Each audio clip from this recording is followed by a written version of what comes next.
है दमदार। आप देख रहे हैं आपके साथ मैं हूं अंशिका पाठक। शुरुआत करेंगे बुलेटिन की बड़ी खबर के साथ। इंदौर से आ रही है।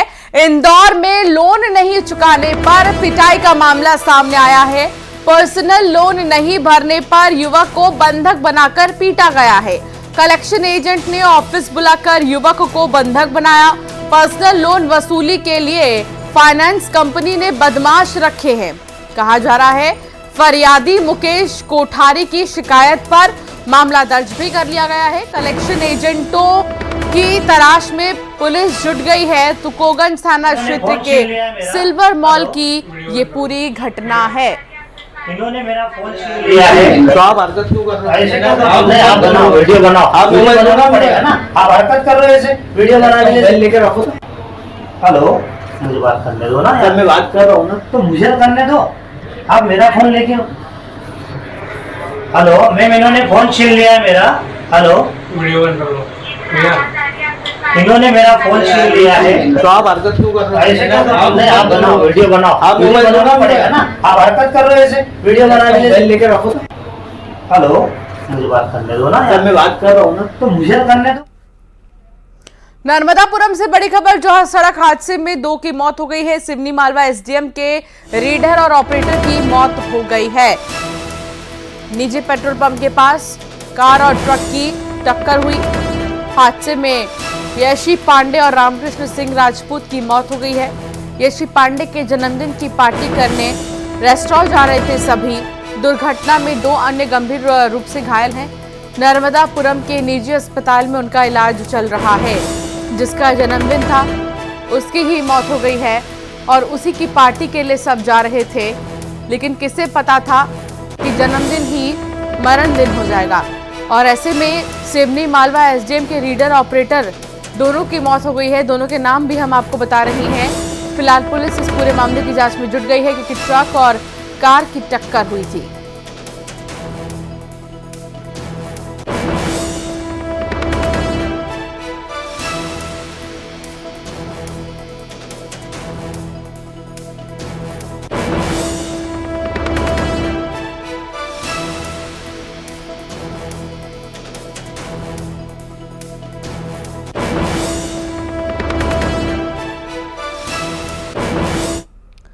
खबर सागर से है, जहां यात्रियों से भरी बस पलट गई। भोपाल रोड पर यात्रियों से भरी बस पलटी है।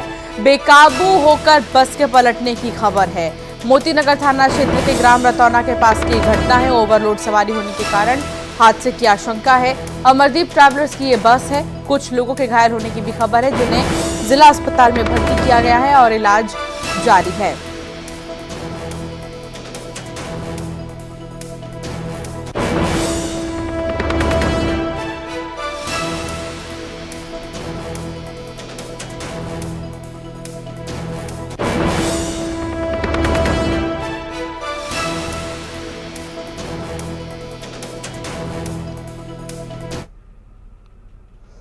मध्य प्रदेश की आर्थिक राजधानी इंदौर में लगातार पुलिस नए डिजिटल के माध्यम से अपराधियों पर नकेल कसती नजर आ रही है। लेकिन अब पेरोल पर निकले हुए अपराधियों की भी पुलिस डिजिटल कुंडली बनाकर उन पर डिजिटल माध्यम से निगाह बनाए रखेगी। डीसीपी इंदौर आदित्य मिश्रा ने बताया कि पेरोल पर छूटने वाले अपराधियों की जियो टैगिंग की जाएगी और इसे हम ट्रैकिंग कह सकते हैं। ट्रैकिंग की जाएगी और उसे जियो टैगिंग के माध्यम से अपराधियों के हर मूवमेंट पर पुलिस निगाह बनाए रखेगी। साथ ही पुलिस की अंकुश ऐप पर अपराधियों के साथ उसके परिवार का पूरा डाटा भी लिंक किया जाएगा। घूम रही थी इसमें हमारे द्वारा लगातार प्रयास किया जा रहा है कि इंदौर में एक जो बहुत बड़ी समस्या आती है कि यहाँ पर ट्रांजिट पॉपुलेशन जो होती है वो बहुत अत्यधिक है। लोग बाहर से काम करने के लिए आते हैं, मजदूर वर्ग के लोग रहते हैं, कई कंस्ट्रक्शन साइट्स पे काम करने आते हैं और फिर यहाँ पर आके अपराध कारित करते हैं। और फिर जब वो लगातार अपराध करते रहते हैं, उनका कोई स्टैटिक लोकेशन नहीं रहता, तो पुलिस के लिए बहुत मुश्किल हो जाता है कि उनका पता लगाना कि वो उस समय क्या कर रहे हैं और कहाँ मौजूद है। इसी के लिए हमने जितने भी हमारे हिस्ट्री शीटर्स थे जिनके ऊपर गंभीर अपराधों में लूट, नकबजनी या चोरी की घटनाओं में जो शामिल रहे हैं, उन सभी के संबंध में हमने जो उनके डिजिटल रिकॉर्ड्स तैयार किए हैं उसमें हमने एक परमानेंट चीज़ जो करी है वो जियो टैगिंग करी है। उसमें जहाँ पर भी वो आरोपी मिलता है या उसके घर वाले मिलते हैं उसके संबंध में जो उसकी जियो लोकेशन होती है उसको सेव करके हम लोग अपने जो सिस्टम है उसमें अपलोड कर रहे हैं।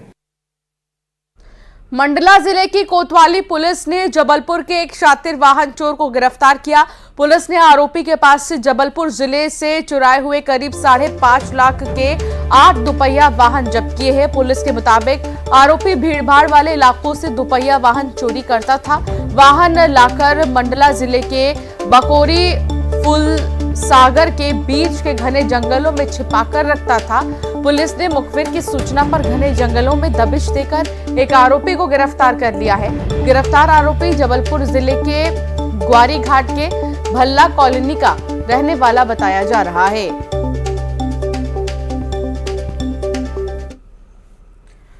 यहाँ पर कुछ जानकारी मिली थी कि एक व्यक्ति जो कि ग्वारीघाट का रहने वाला है, करीब 50 साल उसकी उम्र है, कुछ चोरी की मोटरसाइकिल को यहाँ पर बेचने की फिराक में है। तो पुलिस ने जो दबिश दी तो फूलसागर एरिया में उसके पास से 7 मोटरसाइकिल मिली और एक व्यक्ति के पास से जो कि आमानाला मंडला का ही रहने वाला है उसके पास से एक मोटरसाइकिल अलग मिली है। तो इस तरह की कुल 8 मोटरसाइकिल पुलिस ने जब्त की है। दोनों ही आरोपियों की से पूछताछ में अभी और गाड़ियों की जानकारी नहीं मिली है। एक व्यक्ति को गिरफ्तार करके जीआर पे भेजा गया है, एक को जमानत पर रिहा किया गया है। उज्जैन देवास रोड स्थित लालपुर बालगृह से 3 बच्चे खिड़की तोड़कर फरार हो गए हैं। तीनों बच्चों में एक मुंबई का रहने वाला था जो अपने घर छोड़कर भागा था। 2 बच्चे राजस्थान के बताए जा रहे हैं जो शाहजहाँपुर सीडब्ल्यूसी के जरिए उज्जैन बालगृह पहुंचे थे। राजस्थान के रहने वाले दोनों बच्चे सोमवार को ही बालगृह पहुंचे थे। तीनों एक साथ बालगृह के कमरे की खिड़की तोड़कर फरार हुए। पुलिस तीनों की तलाश कर रही है।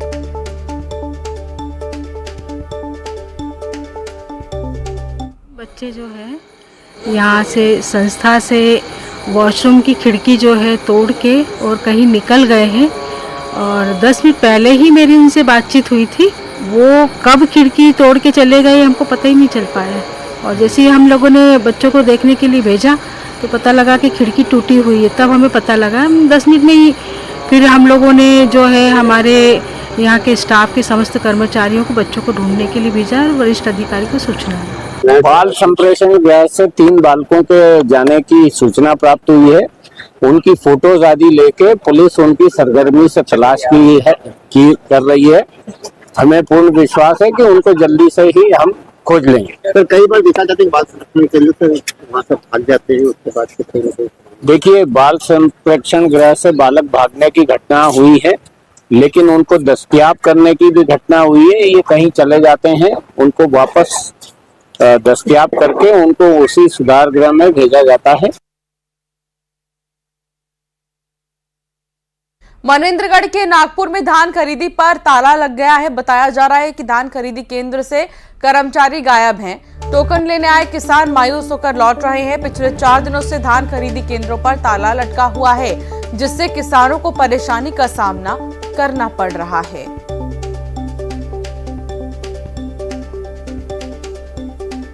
मौजूद हूँ नागपुर धान खरीदी केंद्र में। आप देख सकते हैं मेरे पीछे ये नागपुर धान खरीदी केंद्र है और यहाँ पे तमाम जो कई किसान हैं लगातार पिछले 3 दिनों से जो है धान खरीदी केंद्र आते हैं लेकिन वापस लौट जाते हैं। उसका मुख्य कारण यह है यह ताला है, ताला लटका हुआ। आप देख सकते हैं ये ताला लटका हुआ है धान खरीदी केंद्र में। इसकी मुख्य वजह यह है कि यहाँ किसान यहाँ आते हैं और यहाँ पे जो है टोकन नहीं कटता, ना यहाँ कोई कर्मचारी मौजूद है। ऐसे में यहाँ पे जो किसान हैं वो काफ़ी ज़्यादा परेशानी का सामना करते हैं। हमारे साथ एक यहाँ के किसान मौजूद है। कि आप यहाँ आए हैं, किस लिए आए हैं और क्या कारण है? मैं यहाँ धान का टोकन कटाने 3-4 दिन से आ रहा हूँ लेकिन यहाँ कोई कर्मचारी नहीं मिल रहा है।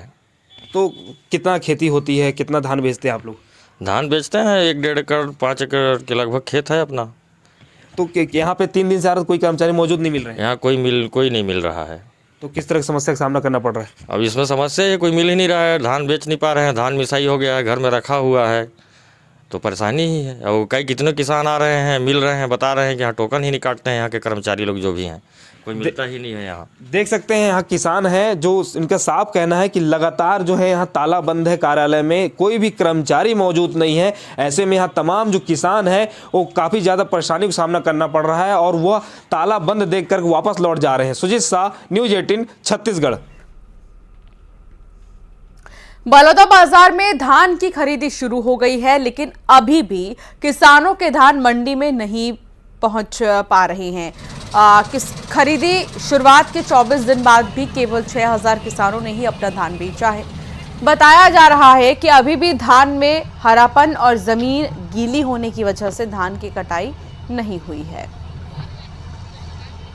बलौदाबाजार जिले में 1 नवंबर से धान की खरीदी शुरू हो चुकी है। पूरे छत्तीसगढ़ में 1 नवंबर से धान की खरीदी शुरू हो चुकी है।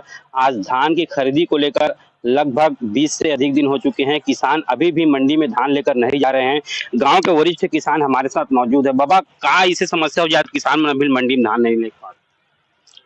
अभी खेत सूखे नहीं है, फसल हरा है, और जहाँ जहाँ अभी सूखा थे जमीन वहाँ वहाँ अभी हार्वेस्टर पहुँचा थे। जहाँ जमीन नहीं सूखे है वहाँ न हार्वेस्टर नहीं पहुँचा थे। एक तीन अभी किसान धान लोए बार अभी ढेरिया है। अभी जब तक धान काड़ी हरियर पना नहीं जाए तब तक तो किसान धान ला नहीं लुआवे। देख सकते हैं किसानों की तरफ कई समस्या आती है। पिछले साल का एवरेज बाबा नवंबर महीना में, पिछले साल नवंबर में धान कटाई प्रारंभ हो गई से 15 नवंबर के कम से कम तो धान मंडी में जाए शुरू हो गई से, मगर ऐसो नहीं हो है। ऐसो पानी थोड़ा सा नहर का पानी ज्यादा मिलिस ना था, जमीन गीला कहते अभी ओका नाम से ना भी किसान खेत में नहीं पिलवा सकते हार्वेस्टर ला। और मान के चल किसान में के धान कटवा थे हार्वेस्टर में, जमीन गीला है बता दो, धान भी है तो समस्या तो थी किसान में। समस्या होबेज करी काबर की धान के हरापन है। अगर अभी कटवही तो हरापन रही न रही है तेमा धान रुकी तो किसान ला घाटा है। वहाँ जब तक न रही नहीं सुखाई तब तक किसान धान ला नहीं कटवावे। एक बात अभी की स्थिति में ये है कि कोनो गांव में खलिहान नहीं है। पहली खलिहान रहती तो वहां ले लेके भंडारण करे, अब ना गांव में कोई खलिहाने नहीं है। जब तक खलिहान जगह रही तब तक तो शासकीय जमीन में सब बेजा कब्जा कर चुके हैं। तो कहाँ किसान कौन कर लेके धान ला रखी। अब होते है कि धान लगा लेते अपन घर के मोटा मुकुड़ होते, ओकर बाद सुखाते थे हल्का मलका लेके मंडी में जाते। अगर मंडी में से लेके चल दी कच्चा रही ना तो मंडी वाला तत्काल वापस कर देते, धान ला नहीं लेवे। देख सकते हैं तमाम तरह की समस्याएं किसानों को आती है। ये देख सकते हैं जमीन गीली है और धान हरा है, तो कैसे आखिर किसान अपनी मंडी में धान को लेकर जाएंगे। बता दें बलौदाबाजार जिले में अब तक 1 लाख से अधिक किसानों में मात्र 6000 किसानों ने अब तक अपनी मंडी में धान बेची है। लिहाजा अभी धान की खरीदी शुरू है। अब देखना ये होगा कि आखिर कितने किसान मंडी में धान खरीदी के लिए पहुंचते हैं। योगेश यादव, न्यूज़ 18 बलौदाबाजार। सागर से बड़ी खबर आ रही है, जहां कृषि उपज मंडी के बाहर किसानों का चक्का जाम देखने को मिला। किसानों और व्यापारियों के बीच कहासुनी हो गई, विवाद की स्थिति बनी रही। व्यापारियों में आक्रोश देखने को मिला। तय मूल्य से कम में उपज खरीदने के आरोप लग रहे हैं। सागर खुरई मार्ग पर किसानों ने चक्का जाम कर दिया और मौके पर थाना पुलिस सहित कई अधिकारी मौजूद हैं। पंकज प्रजापति संवाददाता साथ जुड़ गए हैं। पंकज, क्या जानकारी मिल रही है? क्या अब ये मसला सुलझ पाया है या अभी भी चक्का जाम जारी है? चक्का जाम जी बिल्कुल बताना चाहूँ, चक्का जाम जो है वो अभी भी जारी है और लगभग 100 से ज्यादा किसान सड़क पर बैठे हुए हैं। मोती नगर थाने के साथ साथ दूसरे थानों की भी जो पुलिस है वो मौके पर पहुंच चुकी है और किसान जो है वो लगातार नारेबाजी कर रहे हैं शासन प्रशासन के खिलाफ, क्योंकि वहां पर जो व्यापारी थे जो किसानों का माल खरीदते हैं वो जो तय कीमत थी उससे काफी ज्यादा कम कीमत पर जो है किसानों से बारदाने की खरीदी कर रहे थे, जिसको लेकर जो है वहां पर काफी गेमा गेमी का माहौल हुआ। व्यापारी और किसानों के बीच तू मैं की स्थिति आ गई थी और वो सब स्थिति के बीच में जो है पुलिस पहुंची, उन्होंने जो है स्थिति को संभाला। लेकिन उसके बाद भी किसान जो है मानने को तैयार नहीं। उनका ये कहना है कि जो भी रेट सरकार ने तय किए हम उन्हीं रेट पर जो है माल बेचेंगे। और ये चूंकि व्यापारियों पर वो एक मुकदमा दर्ज भी करवाना चाह रहे हैं, लेकिन अभी तक स्थिति स्पष्ट नहीं हो पाई है कि पुलिस मामला दर्ज करेगी या नहीं। जी बहुत शुक्रिया पंकज जानकारी साझा करने के लिए।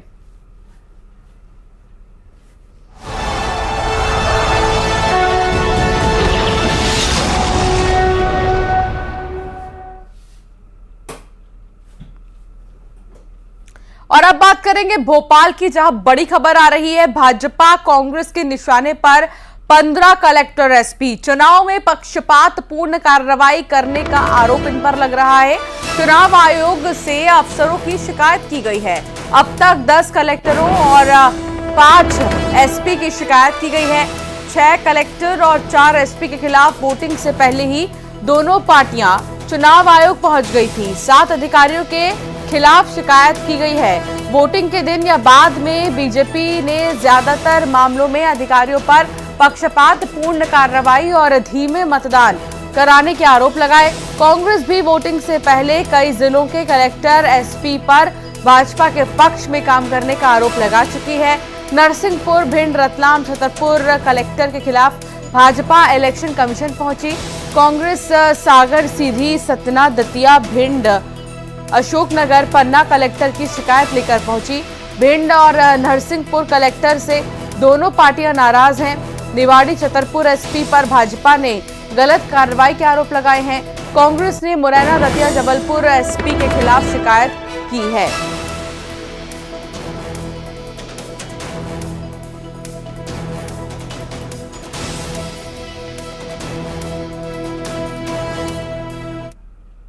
सूत्रों के हवाले से एक बड़ी खबर मिल रही है। कांग्रेस ने अपने प्रत्याशियों पर निगरानी बढ़ा दी है।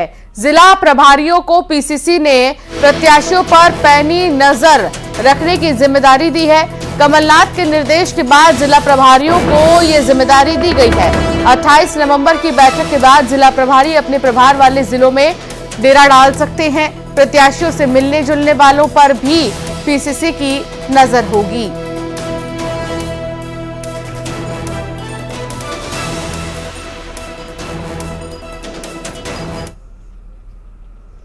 खबर भोपाल से ही, जहां सरकार भी लेगी कर्जा। मतगणना से पहले एमपी सरकार एक बार फिर से कर्ज लेगी। 28 नवंबर को 2000 करोड़ का सरकार कर्ज लेगी। इस साल अब तक 38,000 करोड़ से भी ज्यादा का सरकार कर्ज ले चुकी है। आचार संहिता लागू होने के बाद 3 बार कर्ज ले चुकी है मध्य प्रदेश सरकार, और ऐसे में ये सिलसिला अभी थमा नहीं है, बल्कि एक बार फिर से मतगणना से पहले कर्ज सरकार लेगी। इस साल 38,500 करोड़ का कर्जा ले चुकी है सरकार। मतगणना से पहले एमपी सरकार एक बार फिर से कर्ज लेगी, क्योंकि ये सिलसिला अभी भी थमा नहीं है। नतीजों से पहले 3 दिसंबर को नतीजे आएंगे, और उससे पहले एक बार फिर से कर्ज लेने की बात सामने आ रही है सरकार की तरफ से।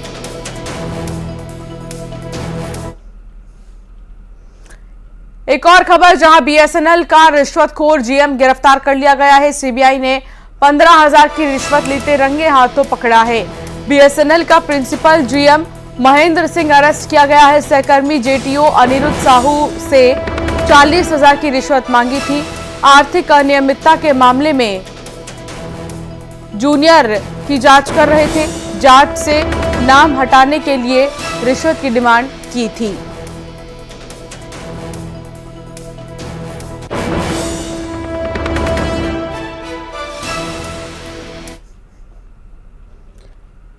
खबर पन्ना से, जहां हाथी का रेस्क्यू किया गया है। टाइगर रिजर्व से चेन तोड़कर भागे खूंखार हाथी का रेस्क्यू कर लिया गया है। हाथी राम बहादुर का रेस्क्यू किया गया। पहले एक रेंजर और महावत को कुचल चुका है यह हाथी, जिसके बाद पर्यटकों की आवाजाही पर प्रतिबंध लग गया था, लेकिन अब इसका भी रेस्क्यू कर लिया गया है।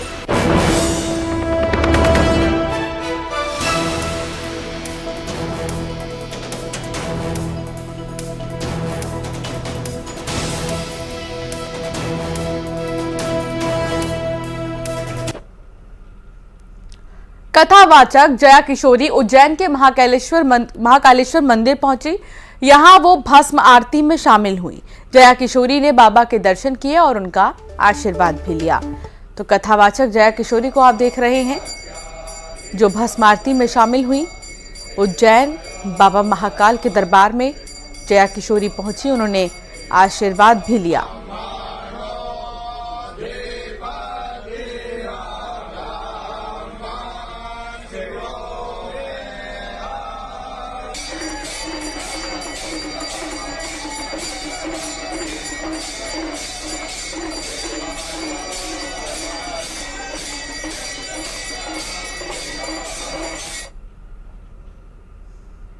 और एक नजर खबरें 2020 पर। भोपाल में बीएसएनएल का रिश्वतखोर